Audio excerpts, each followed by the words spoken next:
Here we are.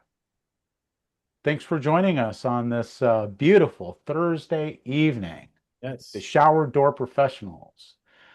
Hope you're having a great week so far. We're just about Friday, not quite, but you know, if you're like me, most days are pretty much the same anyway. Coming up on a big holiday weekend though, so that's always cool. What are you guys gonna do? Are you how many Okay. days off are you taking? You taking any days off? What are you doing? Take Monday off. I'm gonna smoke a brisket. Ooh, a brisket. Yes. There's my whole day. Yeah. Nice. Do you have like a Traeger or something like that? I have a Traeger. Yeah, I have a Ridge wood. I just bought it like a couple months ago. Oh yeah, you're just still It's, breaking it in? Oh it's yeah. my oh yeah, I love that thing.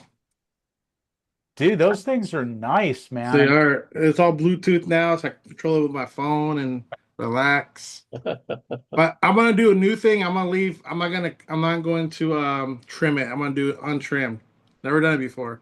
I see some guys do it, so I'm gonna try it. oh, So totally, man. You don't need to trim it. nah. Oh, it's great, man. All that fat in there, Oh, you've dripping. done it? You've done it without trimming it or what? I never trim it. Really? We gonna do like a dry rub, that sort of a thing? I'm gonna do driver. I have my own rub I made. Ooh, Yeah. So yeah. The eight. I'm a big smoker, man. I smoke at least every weekend. Oh man. Except for last weekend, it was like 100 and something degrees. I was like, I'm not gonna be out there for that. Hell no. But you don't have to be out there. You And can be sitting hot. in your living room looking at your Bluetooth. Nah, but still, I even have a cover over it, and I don't know, it's just too hot. Even, Well, it was way too hot. is Yeah. it even smoking if it's Bluetooth? Right. Does it count? It's more like cheating. Mm. Hey, It's like using a smart lift versus lifting it by hand. Exactly. It's like hey, having AI cook your meat Are for you. you even lifting glass if you're using that? probably not. So are you smoking if you're using Bluetooth? Hey, I still gotta feed the pellets, all right? It doesn't feed itself. Yeah. Oh, okay, yeah, make sure I that gotta battery. fill it. And I even got my probes. I put my probes in three different spots. Nice. Hey, man. I love me some smoked meat, man. Oh yeah. I used to do it quite a bit, like smoke a pork butt, make like pulled pork sandwiches. And oh my gosh. I like smoking seafood too, like salmon or like even shrimp. You can smoke shrimp in like an hour or something, man. They're like awesome. Thank you for making the. I made a couple weeks ago. I did some dino ribs. Those things are pretty good. Some short ribs. Short ribs. Those Those are good. are cool. All right, that's good. Small talk out of the way. We could just talk about barbecuing the whole. Yeah. Wouldn't bother me any. Love That smoke. is what this weekend's about, right? Totally, man. Kind of, sort of. Get geared up for it. Some serious smoking. Hey, how's the market? Are you guys getting busy? Are you seeing a lot more? It's Is it picking up? it's picked up a little bit, but it's still not like it was. How is it That's compared to good. like last year? About the same or what? We're up about 20% from last year. My goal is 30%, but we're hitting 20% growth right now. It's weird though because we hired an extra set of hands, so the labor seems like we're trying to find crap for the guys to do. It seems like sometimes, but Yeah. our number's still 20% higher.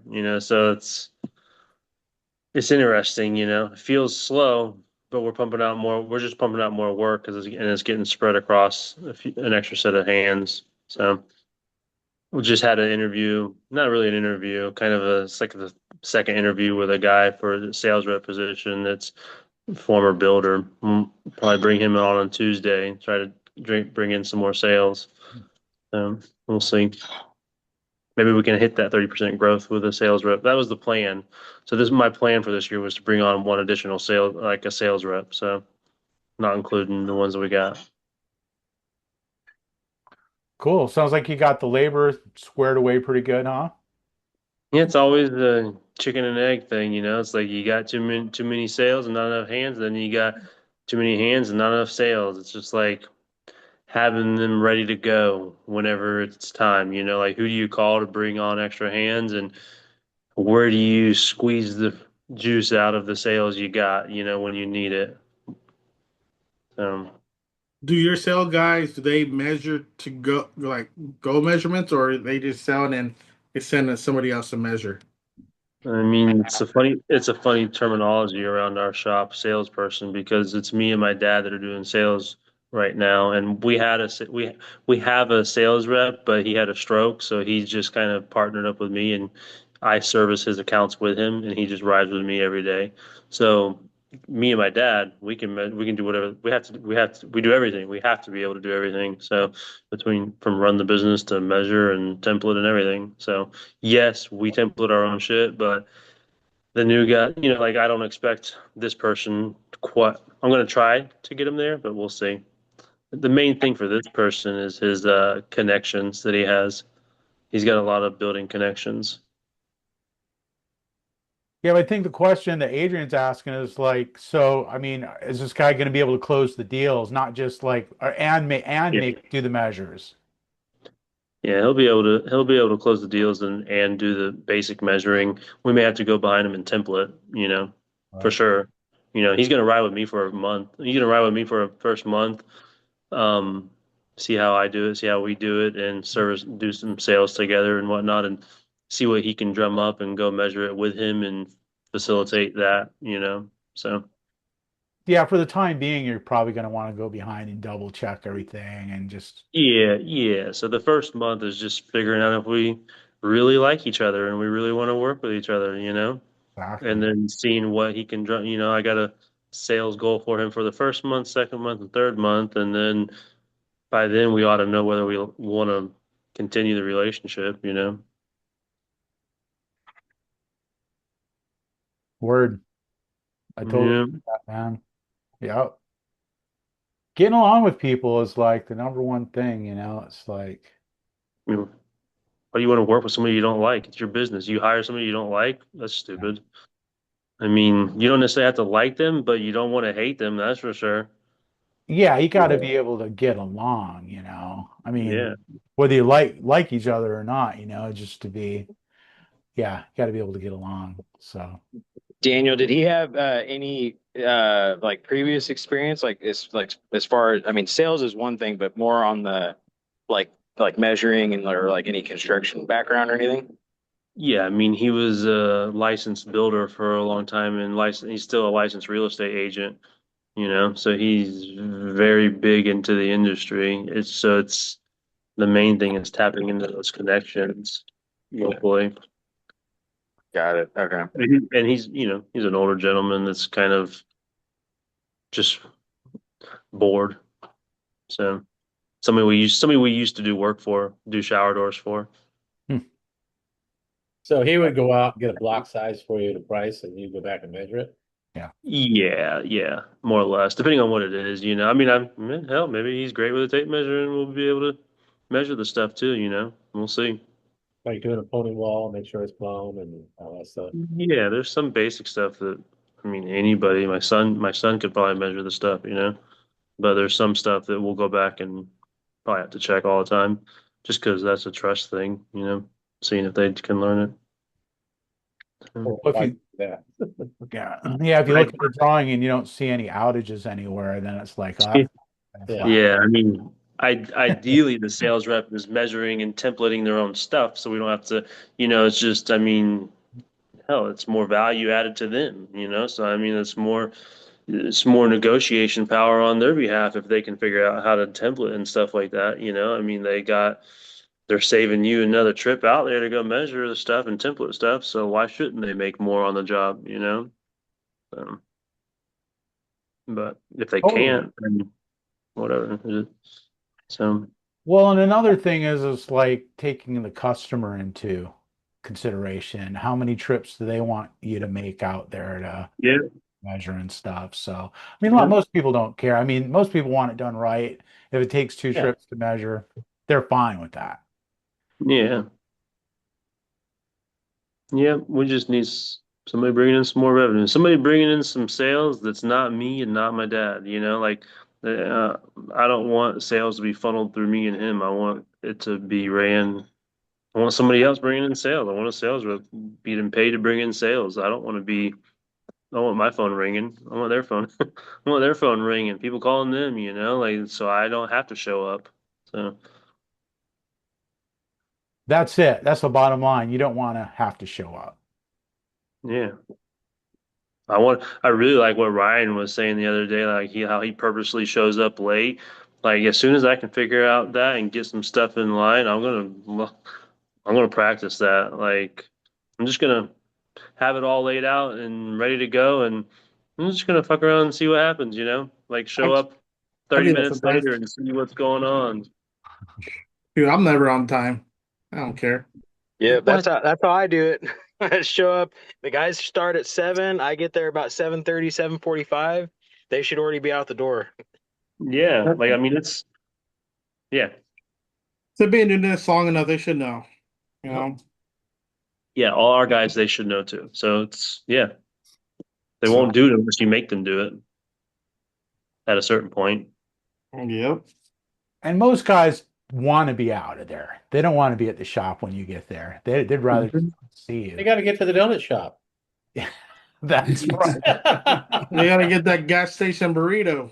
Yeah. That's where I show up. I'm at the donut shop. Yeah, Like donut shop. make sure, There was a company here in make sure they're not there. there was a company here in Monterey, and they had a big shop. And those guys would all leave the shop, and 2 blocks away was the donut shop, and that's where they all stopped. Until the owner caught them there. Yeah, that's like one in town like us. The Arco station's right down the street, and you'll see all 3, 4 of their vans just all lined up in the morning. Yeah, it's Bill Dobbin used to talk about that when he'd be on here. Oh yeah, how like everybody was at the gas station, filling up. And then, getting their lunch and getting their coffee, getting a donut and chit chatting, and talking about the football game or, whatever guys do in the morning. And like, so he just put a stop to that. He made sure the trucks were all filled up, you yeah. know. So there's no reason to stop at the gas station on the way to the job.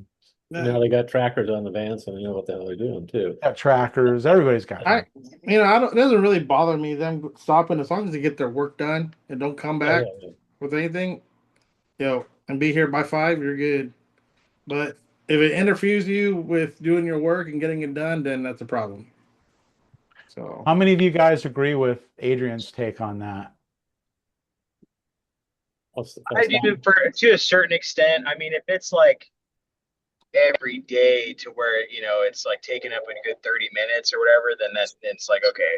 But my guys are fairly good. I mean, it's only the 2 of them, so it's not too bad. I got 5 trucks and they all do it. We fill up our trucks at a gas station and you see them all there and then whatever, yeah, While they fill up, they get their food or whatever, or they go to the donut shop. I don't care.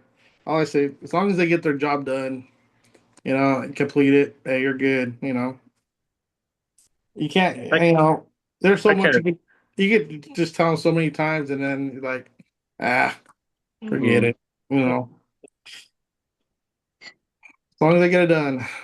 Yeah, that's kind of always been my attitude when I was like, running guys too. I never had like a big, huge crew, so I can imagine it'd be different, for like, again, like the Dobmans or yeah. somebody who's running like they've got like dozens of trucks out. Then I could see someone like tripping on it a little bit.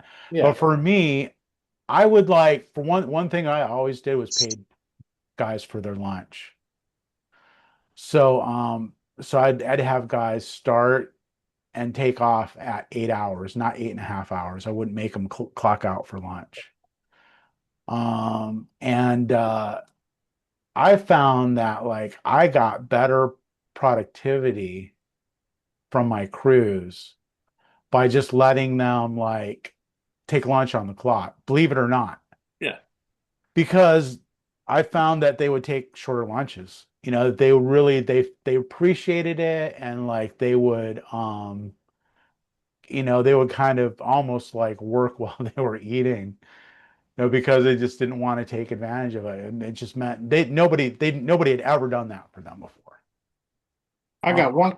I got one guy that shows up in the morning. Takes a. I don't know how long it takes in the bathroom, but at least an hour, man. Well, You he better not takes be like at telling. least a half hour, man. I'm like, dude, that bothers me right there. Like, come on, man. We gotta go.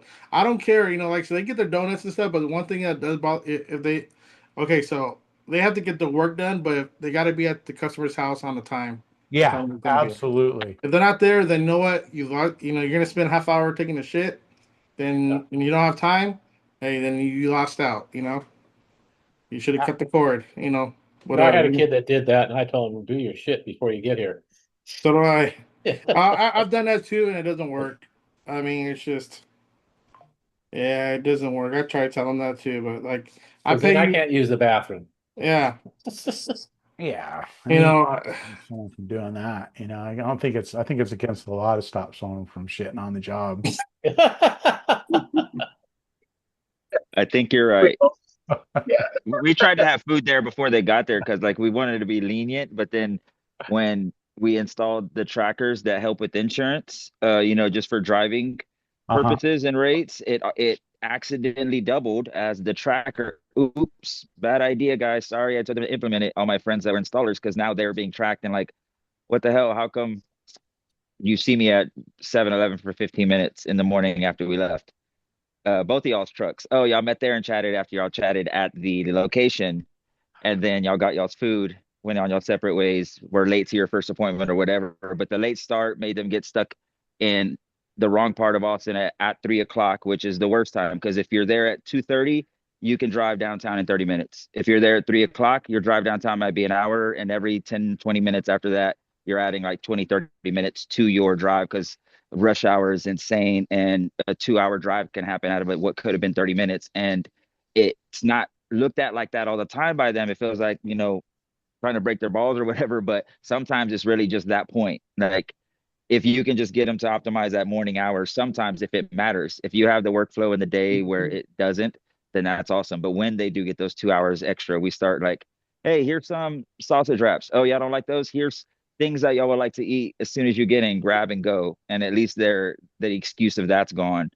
Trying to offer lunch and all that's awesome too. I like that idea. That's pretty cool. Like trying to figure out ways we can stop them wasting their time because we wouldn't want to like police them too much, but at the same time the tracker showed us how much idle time there was, how much time spent at stores there was, how much idle time at jobs after it was done, spent in the truck. Was it Instagram or the next episode of Orange is the New Black? We don't know, but we knew those were going on. Were they abusing it? I don't know, but when you're too flexible, sometimes people really do milk that time and turn what could have been 3 showers into two, and they do it consistently and it's systemized for them to do it. And it's not just like, can they do three? Of course they always could, but they programmed themselves to figure out how to stretch two. And if you don't have the right measurements in place, like they're killing you, man. One extra, five extra, those numbers matter. Y'all know that. Like, the Oh way yeah. you run ads for. Oh One yeah, conversion yeah. matters. Big time. Big time. And then, yeah, especially like I say, I mean, if you're running like a number of crews, or if like you're busy and you're having to get, jobs done and you've got them scheduled out like that, it's super important that people make all their appointments and stuff. Um, so it depends, largely too, just on the size of your shop and how busy you are and stuff like that. But um when I was working as an employee, I had some pretty good bosses who, um, showed me some love and were like, yeah, man, this is what you need to get done. Because there's a thing of like, hey, this is what I bid for you to do, you know, And it's like, and you need to do this, in order for us to make, the money that we projected. It's like I was capable of doing more than that, you know. And but it's like there's a thing of like, you can be greedy too, Like, yeah, even though, I'm making, plenty of money, it's like I want to make more money and I want you to work hard and I want you to work hard and I want you to work faster, you know. But then there's the thing too of like, hey man, when the boss said to me, hey, look, man, we're kind of behind the eight ball on this. Those guys dropped the ball over there. I know that you've already done your thing, but will you go, help me out? Man, absolutely, of course I will, kind of go the extra mile. And if you're working for someone that you like, um, you know, you'll do the extra thing too, so has to go both ways, right?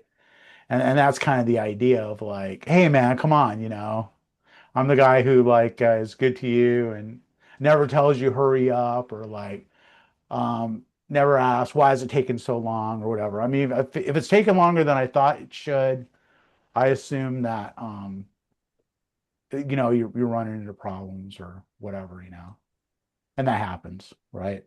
But in a perfect world, everybody is like honest and generous and Well, in our big city like location where traffic in and traffic out was a huge deal to the city where everyone worked, no matter where they were driving in. Like a huge thing we did that we thought they'd react bad to is like, hey, I want to change the hours, like come in way earlier to get off way earlier. And unanimously it was like, yeah.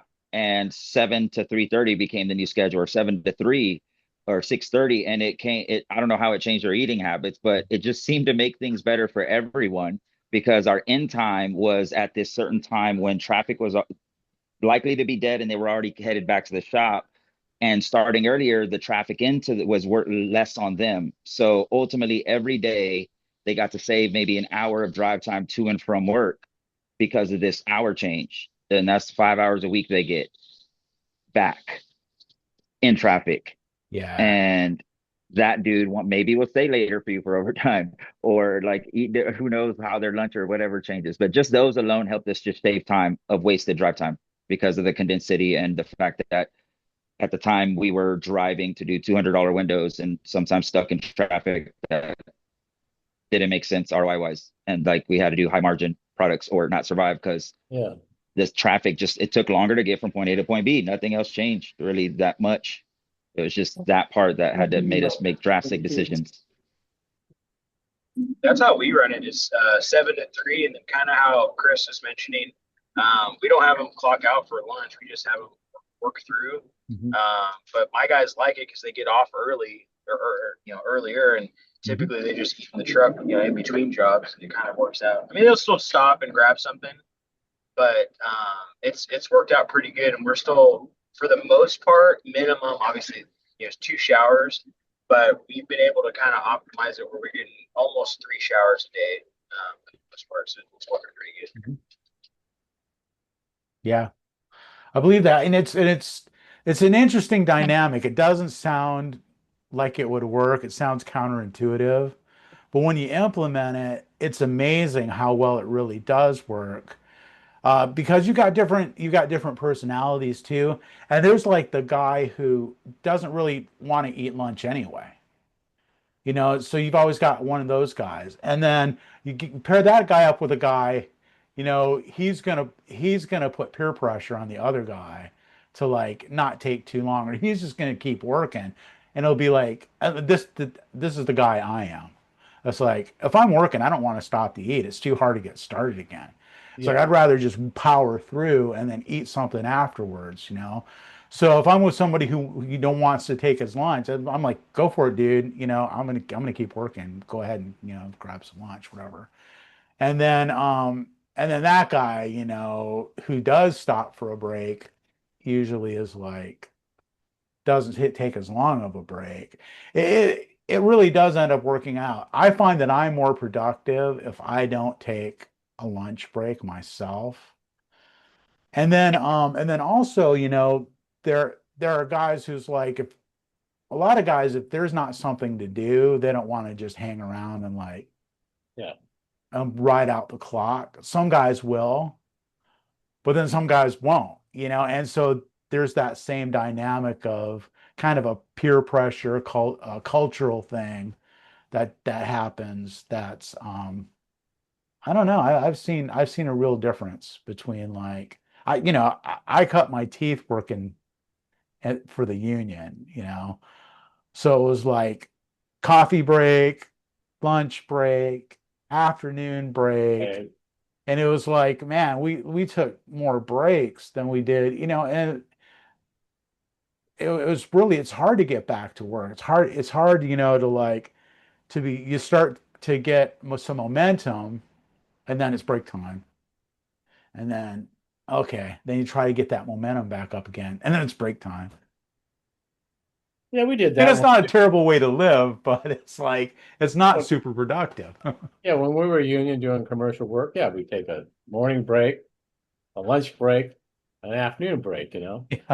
And now I just go right through the day, And I told my worker, you can stop for lunch, if you don't want to, it's up to you. Yeah, yeah. Yeah, absolutely. And And some guys it's just want to like work and get out of here, you know. can do that too. Yeah. Yeah. And yeah, we're told we have to let them take a lunch. Yeah. We have to force them. Like, all right, Yeah.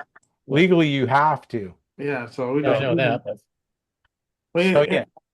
everybody comes in at 12, take their lunch, and they leave at 1 and do their other jobs. They usually come. See, we're in a smaller market, so we're not a big city. So yeah. pretty much all our jobs are within, 5, 10 miles, but not even that. So we're pretty close by.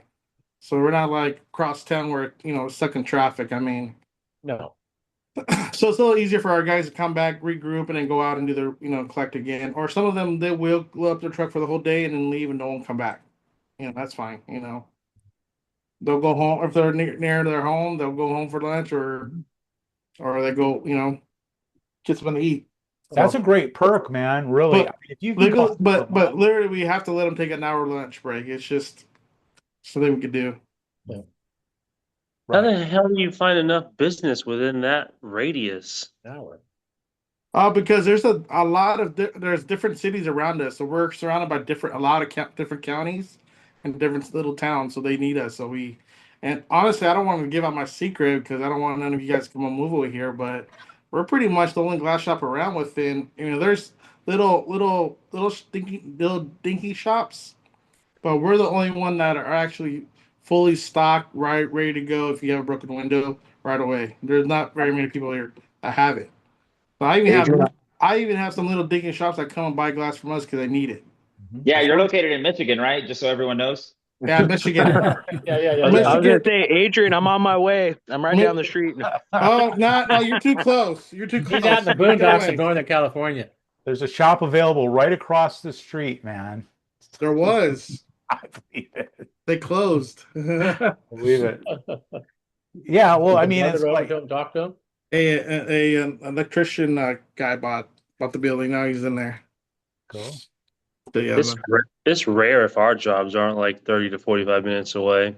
ours are within. I say within about an hour radius, but Yeah. but most of our is in our town or the next town over, and we're just literally a bridge over to the next city. It's not.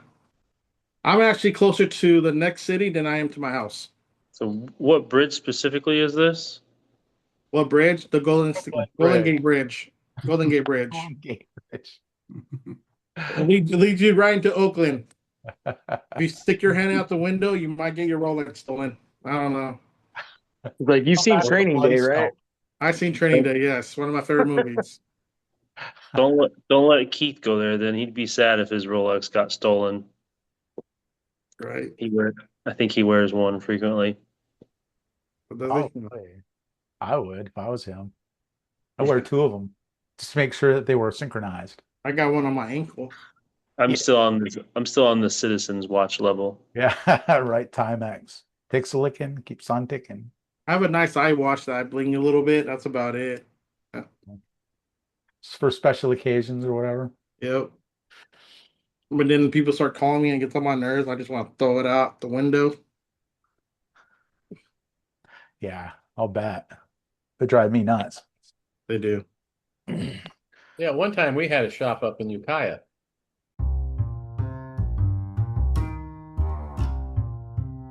This episode of the podcast is brought to you by GlassGadget.com. Showcase Innovations creates tools that help shower door installers be more efficient and save time. Check out GlassGadget.com for more information.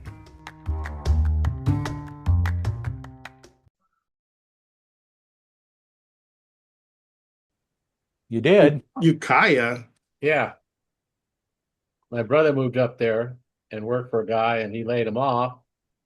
My dad didn't like that, so we opened up a shop over the weekend. And he ran it for a while, then he didn't want to work anymore. He made a good, it was a good business. The second shop in town and everybody loved it, and he just got off to, a little bit too much drinking and stuff. And I've heard of that happening. so we were tied to his account when one of our deliveries showed up and said COD about that, my dad came unglued. And so they went up there and spent a week and got it all straightened around.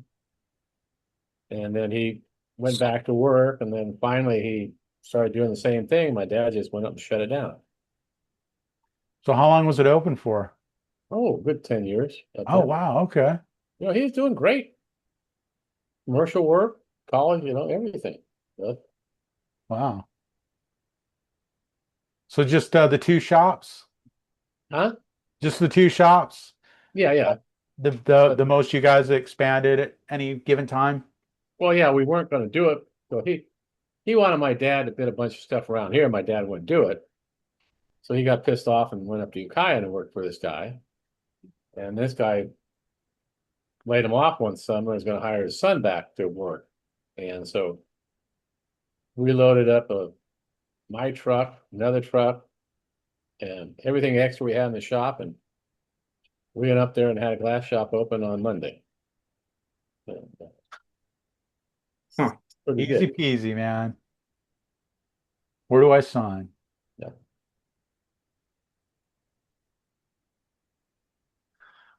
So Ryan, how about you? Are you the salesman measuring guy for your shop?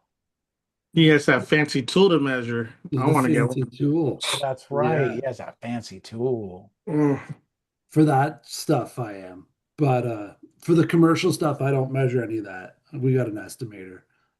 But spinning off to what Daniel was saying, we're looking to hire right now too. We're hiring for a junior estimator because the guy we've got, he's just run off his feet. Our volume's just been crazy for tenders right now. And not just like storefronts and stuff. It's been a lot of like mall entrances, like interior storefronts in the malls and stuff like that.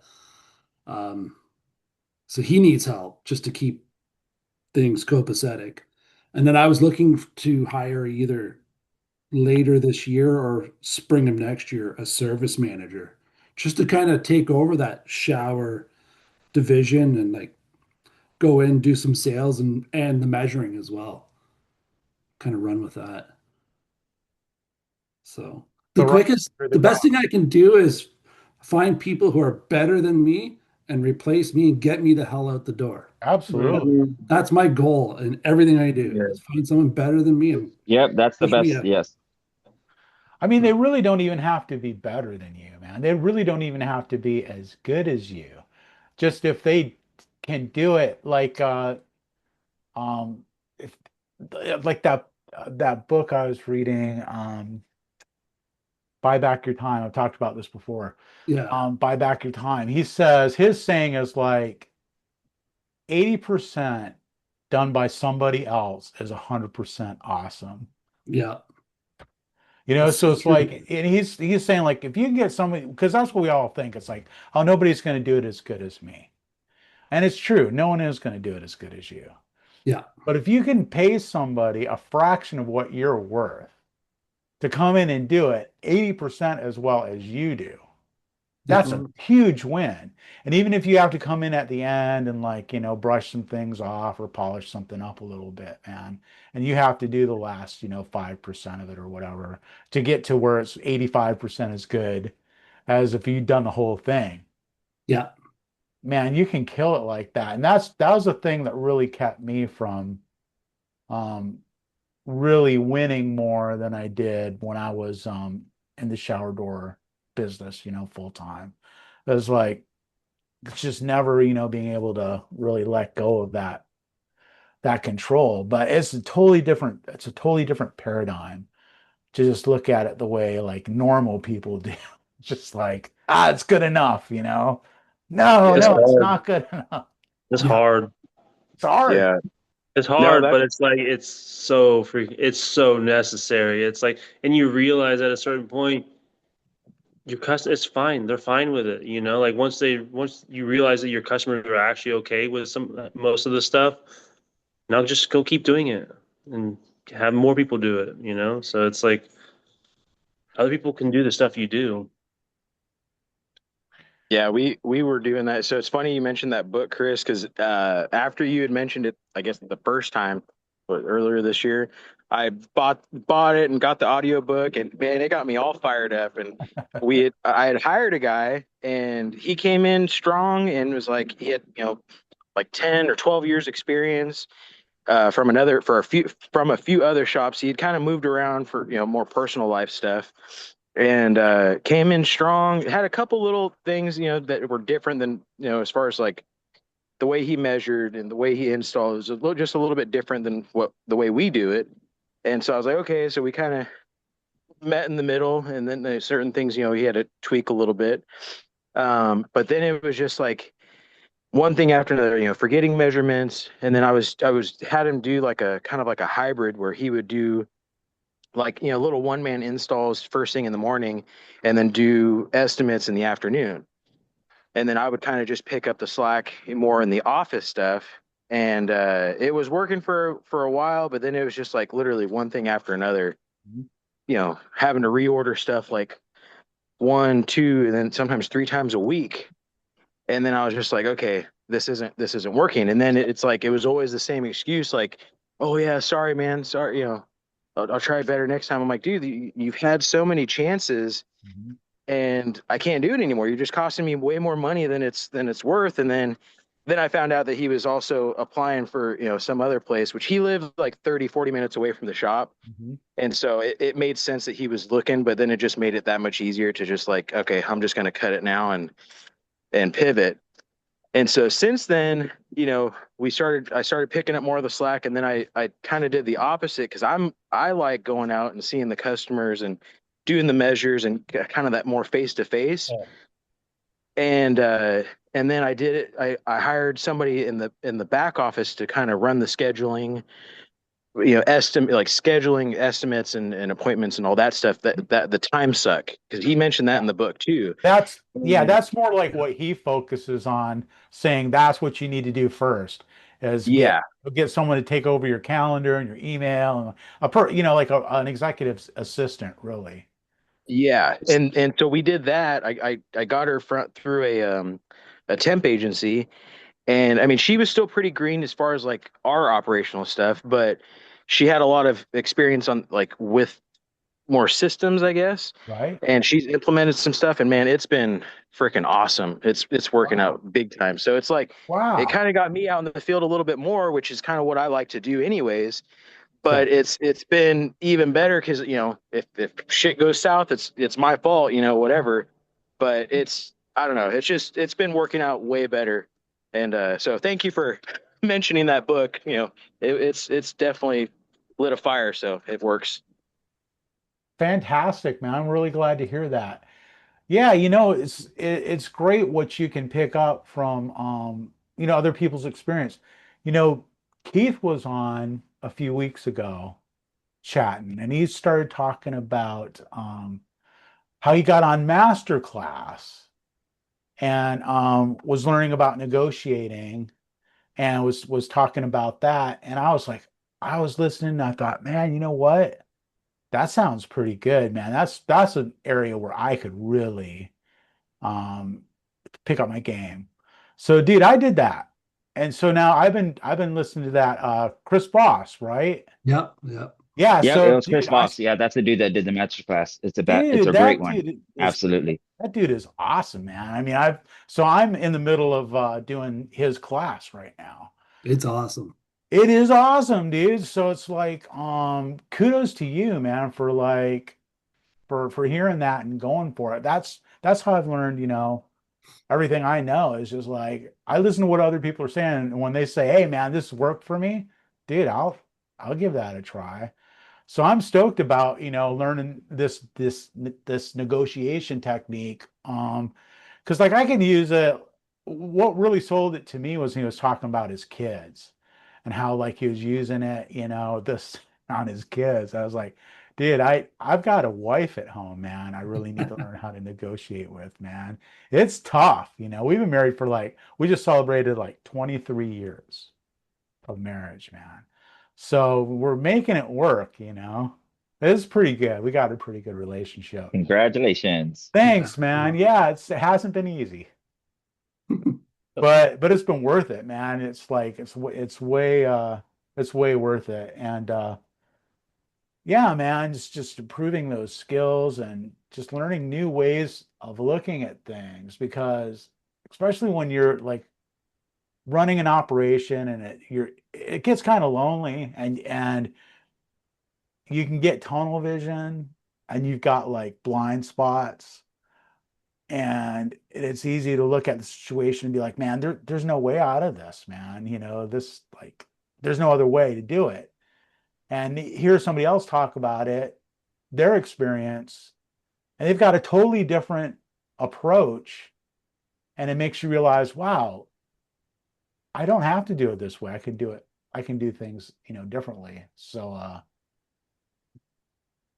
and that really is the thing. If you can get somebody in on that front end, like you did, man, that's great. Because really, for me and like my new venture, I'm kind of at that point, like where it's like, okay, I'm kind of in this holding pattern where I've proven that this business will work. You know, I've got customers, I've got good customers, I've got good product. It's happening, it's flowing, boom, boom, boom. Okay. So now I'm at this point, it's like, oh, I'm gonna have to grow from here. So I'm thinking about all the people I can get on my team. And rather than doing what I did with my old business and just trying to run the whole thing by myself, I'm thinking about, okay, how can I get a whole bunch of people in to do everything to where I'm only doing a little minuscule part of it, just kind of bringing the energy and the direction and the leadership and the motivation and all the things like I really like to do, the passion, and then just have a whole team of people just doing all the work and people who love to get in there and just do whatever, sell stuff or build stuff or, grow stuff or pick stuff or, whatever it is that you're doing, man, because even though it's true that, someone who does it 80% as well as you do, but you don't have to do it. It's a huge Hmm. win, right, for you. But along the way, what you're going to do is you're going to find somebody who's like does it like way better than you do, because they love to do it and you hate to do it, and they're going to bring That's the key. right. They're going to bring That's the magic. Yeah. You find someone who loves to do that and it happens to be the part you hate. That's when you find like the sweet spot. And that's where like my nerdiness and what I do really worked for Ames Glass in Austin. That was the first place I ever worked at because I was like, oh, I came from the glass world, but then I just wanted to do the nerd stuff and they didn't want to touch it. And they're like, do whatever you want. Like if it works, cool. And so we got to like just improve things without permission and just break things and go wild. And it was awesome. And for 2, 3 years, we broke and did everything wrong. And then along the way, found the systems that worked and then found a way to document the systems and train. Took us 2 years longer than it should have. In 6 weeks, we're going to have this training. 2 years later, we're 50% done. But we got the front end sales part done. And then we hired VA. We went through the year and a half, 2 years of different ways to use them. And having her practice and learn how to respond to the sales process, to quote, to estimate, to ask the qualifying questions, to do the human things as well as us took time. But once she could do that, now she could log into 5 locations at once and do that.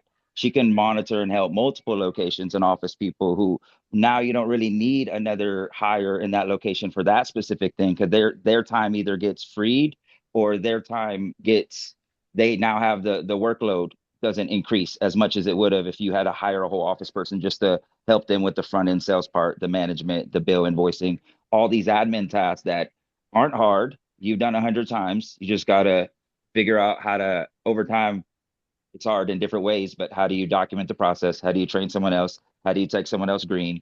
How do you train them? And then how do you document how you train them once they got the result and output you want so that you could show someone else? And then now you just know, oh, y'all trained 5 people today the way I showed you how to do it. Awesome. You onboarded and they quoted 52 jobs. Let me go scan them. Y'all did 80% of it right. Now I can do a 5 to 1. I can't make more of me, but I can make my output 5 to 1 by implementing systems and making them better at the efficiency. Then I could do 6 to 1. Then I could do 9 to 1.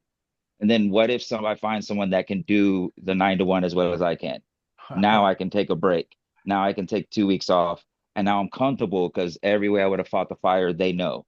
They know or they know how, or my phone's on if it rings, but magic happens. It doesn't ring as much when you do all that stuff. It's only like the weird nuances that really do require you. But like once you blueprint yourself and mirror yourself and figure it out. But it's the pieces, finding the people that love the admin lead part. She couldn't do the 97 things we wanted, but man, that part worked. And then we had a whole new idea. Maybe they can do all the admin stuff they need, but what if they can install? Awesome. Then you need a measure guy. If they do the whole process, good. We used to have some guys as singular measure guys. We used to have it where you have to measure, install, and do all your own stuff. So you're more responsible for it, but trying to force people to be great at spots they weren't at didn't feel natural. Well, it turned out to be not natural for some people and turned out to then not being not good employees, just not good for the system we were trying to force them into. So it's like trying to find that balance between how do you just get the great part of them and make sure you're not sacrificing the quality of your process, but maybe you could build something around them and like you got to master process. They just do your emails or they just do your sales or they just do this or that. But that 2 4 hours back is everything. Dan Martell, I love to read that too and implement. I know what systems I need to build that business owners are going to be looking for because I know what this guy's talking about and I'm coming at it from a different angle. But I've seen people live the nuances of these different stories he tells, of these different personality types and where their pain points were and where their fires were and where their solutions got. It gave me great ideas, but also different ways to approach everyone else's problems that I help them with on that front end lead management, CRM side kind of advice or insight I help with. But yes, systems, document, blueprint, Dan Martell, first book. If you're going to read any books, scratch all of them, read that one, and just implement whatever he says one by one and don't question anything and tell me how you're doing in 6 weeks. Right. Which one was it? The systems? That's the name. That's the actual title. Oh, buy back your time is the Dan Martell one. He also has a software as a system, but the buy back your time one is the one where you just follow that one. I think a lot That's of the one you're yeah. talking about. That's the one I got. Yeah. Yeah. Yeah, and how he talks about like not micromanaging people and just like telling people, all right, this is what you need to get done and not how to do it, but just what to do and let them figure it out. And like they might figure out a better way to do it than you would have, especially, going back to that thing, if they're doing a job that they like to do better than you do. And like for me, like running a business, I mean, you're wearing every hat. Probably 9 out of the 10 hats I'm wearing, I don't really want to. I really don't like to. I mean, I can do it because I have to do it and I'm getting by and it's fine. But yeah, I mean, someone else who like it's weird. People are nerdy for all kinds of stuff. I mean, there are people who love to do books. I mean, it's hard for me to imagine someone loving to do books. But there are people like that. You get that person on your books, man, and like who knows what they might do. And there's this thing, you hear this saying like economies of scale. And I always heard that economy of scale. I didn't really know what it meant. I guess I had a vague idea of like, oh yeah, if something gets bigger. I mean, I know that like if you buy more of something, you can get it cheaper, right? And that's like an economy of scale. But there's more to that. I mean, once you really experience growth and you start to see how like there is a this weird, like almost magical thing that happens with business as it gets bigger to where like doing more work actually becomes easier than doing less of it.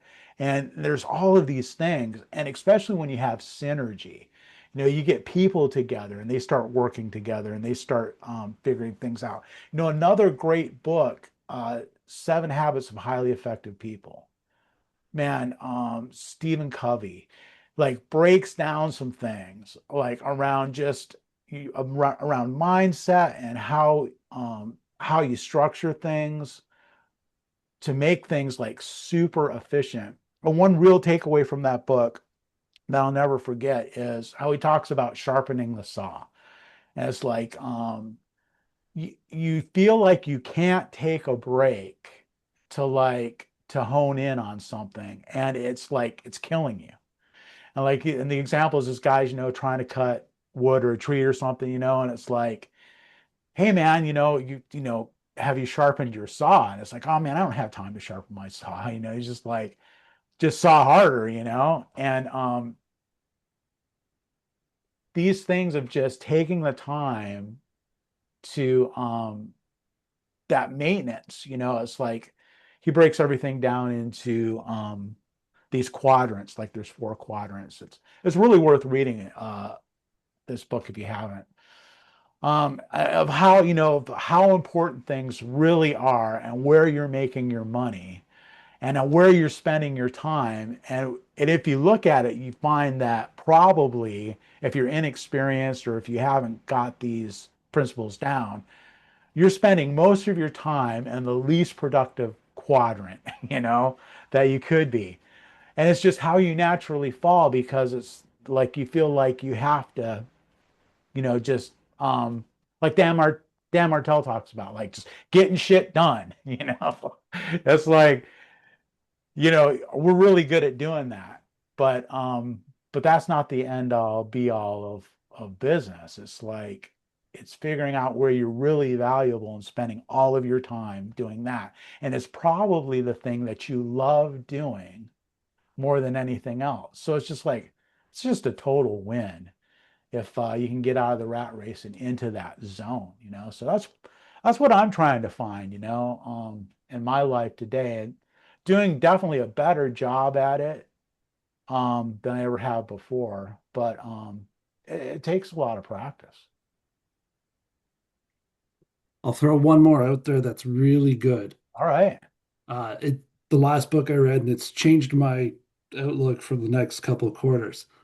Anyone looking to grow? Science of Scaling by Ben Hardy. Science of Scaling. Yeah. And if you've already got the company and it's working, but you want to just take it to the moon, that book really changes the way you think on things. And Love it. it's broken up into like three sort of segments. And after I read the first one, it changed the way I thought about even just our marketing in-house. So I developed a new marketing strategy just for some of our B2B clients and took it out the first couple of weeks. And it had a magnificent difference in the first 2 weeks. Like positive feedback and ROI was great. And it just talks about just, you have everything in a frame, like all the services you do, and you start measuring the metrics on, elevating what works for you, what has great profit, what makes sense, and just start dropping off the stuff that doesn't work. Like for us, service was always high margin work, but it's also a pain in the ass and it takes up so much manpower and so many resources. But you think you hold on to it because you think it's cash flow and stuff. And if you can commit to kind of getting rid of that, getting out of that mindset and focus on to, the construction or taking showers to like instead of having one shower crew full time out in the road, why not four or five? Like just take it to the mass appeal and elevate that and scale that way. Forget about the service work and just take it to a higher level. Then it gets your mindset changed in that sense. That how does it get you there? Like how to focus on to doing that and gives you like it's almost like a strategy in how to come up to this. And like there's even programs that they can take you through on if you want to take your business through it. So it's really cool. Yeah, it's like Ryan, what was the it was Science of Scaling. Who was the author? Dr. Benjamin Hardy. I put the link in the chat Oh, you to found it? Amazon. Perfect.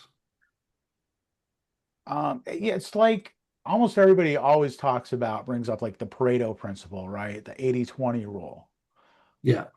And that is really true. It's kind of like that's what I kind of heard in what you were saying, Ryan, about like, yeah, there's this thing, like service, that's an area, but maybe that's kind of the 20, the 20% of what's coming and taking 80% of the resources kind of in that zone. Yeah. And why not take the thing like how I ended up in shower doors was like I was doing everything, then realized, man, shower doors is where the money's at. It's easy work. It's good money. Not everybody, it's easy to compete there because all the other glass shops, nobody um could really crush it, because nobody really had the skills to really, there was an opportunity there to be the best. So I went in that direction. It was like when I actually got the idea from a competitor.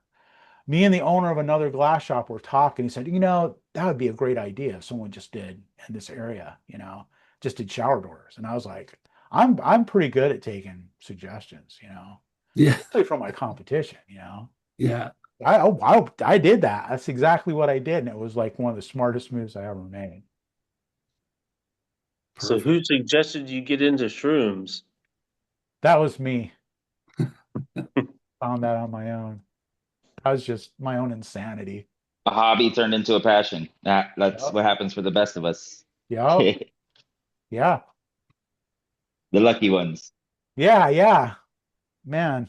But I had no idea. It's funny. It's like I had no idea that I was even interested in it until I, took it on as a hobby in my late 50s. Or no, I guess it was my more like my mid 50s when I just started dabbling in it. And I was just like, wow, man, this is so fun. It is so cool. And it's weird, I have people come into my store or contact me by email or whatever regularly, like at least once or twice a month that say, man, I want to come to work there. It's like I'll come to work, I'll work for mushrooms. I mean, people are just so fascinated by it. It's a really interesting field to be in. That people are just like really interested in it, really fascinated by it. Um, yeah, it's a lot of fun. What was the switch that went from realizing that it was a hobby to wanting to turn it into a business? Um,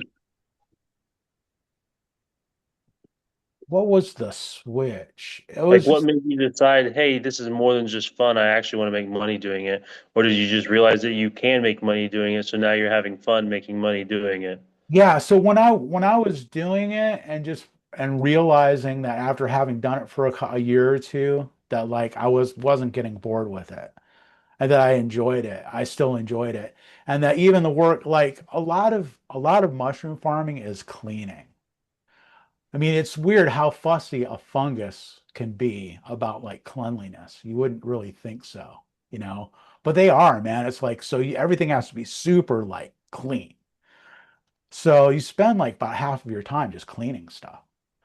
And that's not, I mean, it doesn't sound like much fun, but like I love it.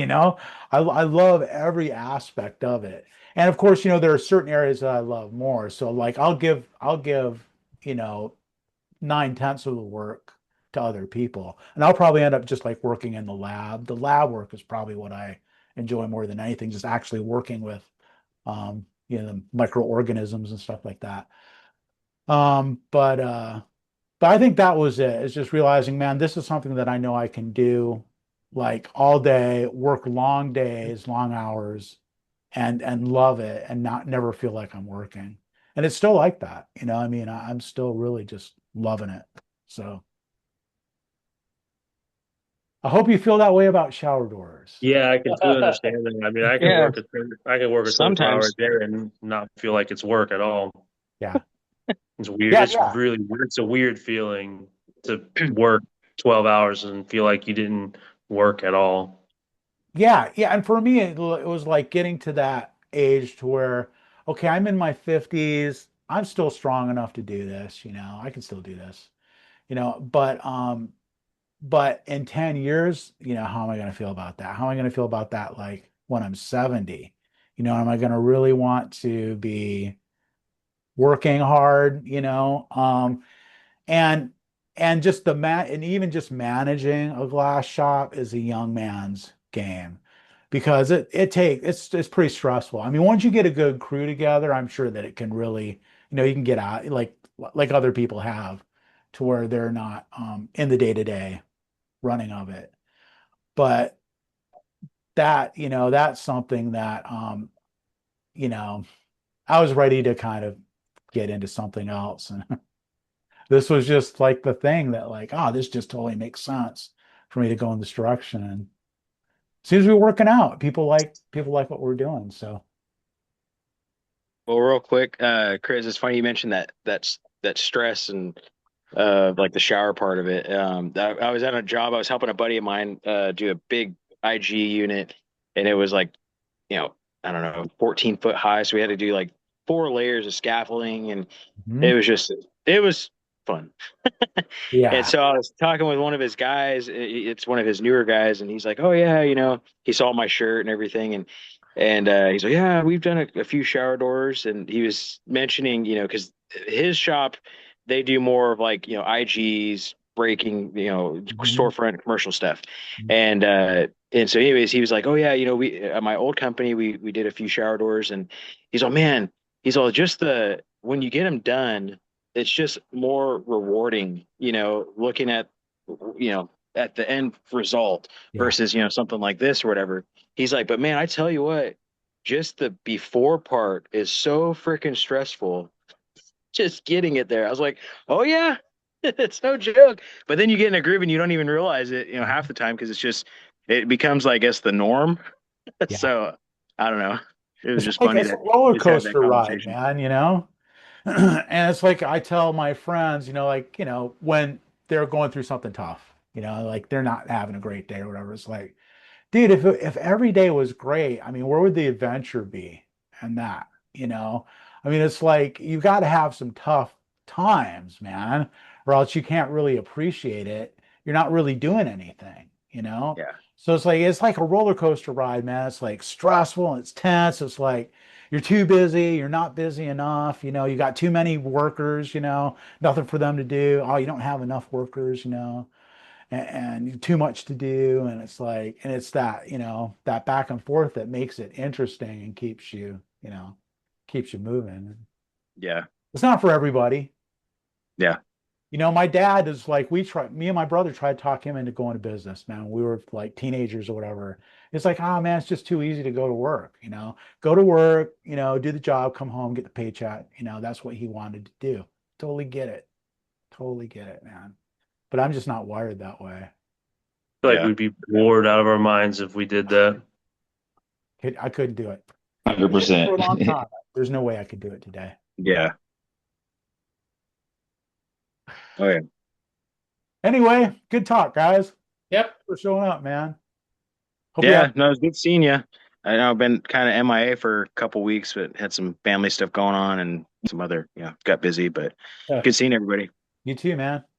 All right. Next Have a week. nice, have a nice We'll see long you weekend, guys. man. See you next week. Good night. Night. Later. Yeah.